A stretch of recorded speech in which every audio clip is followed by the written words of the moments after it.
দেশের উন্নত দেশ উন্নত হবে, অবশ্যই হবে। ধানের শীষে ভোট চেয়েছে কেউ? কারা? এর আগে আর যায়নি কেউ? শোনেন, বিগত তিনটি নির্বাচনে আমরা ভোট দিতে পারি নাই। আমি 2018 সালে আমি প্রার্থী ছিলাম, আপনারা জানেন।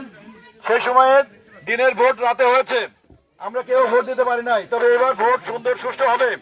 আমরা এবার ভোট দিয়ে আমরা দেশে পরিবর্তন আনতে চাই, আমাদের দেশকে উন্নত করতে চাই।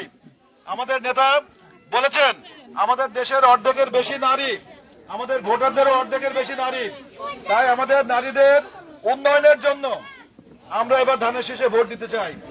আমরা যদি এইবার ভোটের পরে জনগণের সমর্থন নিয়ে আমরা যদি রাষ্ট্র পরিচালনা করার সুযোগ পাই, তাহলে আমরা প্রতিটা পরিবারে একটা করে ফ্যামিলি কার্ড করে দেব। আপনারা শুনেছেন ফ্যামিলি কার্ডের কথা? এবং এই ফ্যামিলি কার্ড হবে প্রতিটি পরিবারের নারী সদস্যের নামে, কোন পুরুষ সদস্যের নামে হবে না। কারণ আমরা জানি নারীদের কাছে টাকা পয়সা গেলে সেটা সুষ্ঠুভাবে ব্যবহার হয়, পুরুষদের কাছে টাকা পয়সা গেলে সেটা খরচ করে ফেলে, ঠিক কিনা? এই জন্য এই ফ্যামিলি কার্ডের মাধ্যমে আপনারা প্রতি মাসে 2500 টাকা পাবেন এবং খাদ্য সামগ্রী পাবেন। এই টাকা দিয়ে আপনারা ছেলে মেয়েদেরকে লেখাপড়া শেখাতে পারবেন, আপনাদের যে পরিবারের যে আর্থিক যে খরচ সেটা মেটাতে পারবেন, এবং যাদের নাতিপতি আছে তাদের স্বাদ আহ্লাদ মেটাতে পারবেন। এবং কেউ এটা দিয়ে আপনি গরু ছাগল হাঁস মুরগি কিনে আপনার সংসারে উন্নতি করতে পারবেন। আবার কেউ সঞ্চয় করে এটা কোনো জায়গায় ইনভেস্ট করতে পারবেন। এই জন্য আপনারা সবাই ধানের শীষে ভোট দেবেন, যাতে আপনাদেরকে আমরা সহযোগিতা করতে পারি। আর একটা কথা বলতে চাই, ইতিমধ্যে একটা গ্রুপ আছে যারা বলে ভোট দিলে বেহেশতে যাওয়া যাবে, বেহেশতের টিকিট বিক্রি করতেছে।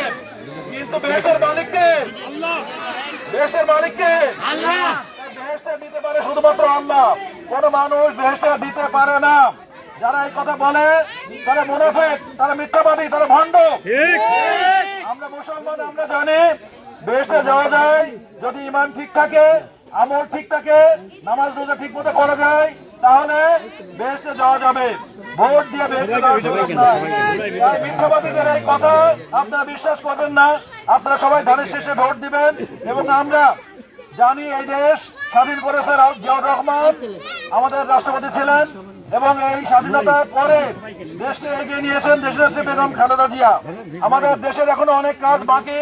এই কাজগুলো আমরা আমাদের নেতা দেশনেত্রী জনাব তারেক রহমানের হাত ধরে আমরা করতে চাই। তাই আগামী 12 তারিখে আপনারা সবাই সকাল সকাল আপনারা ভোট কেন্দ্রে যাবেন এবং ধানের শীষে ভোট দিবেন।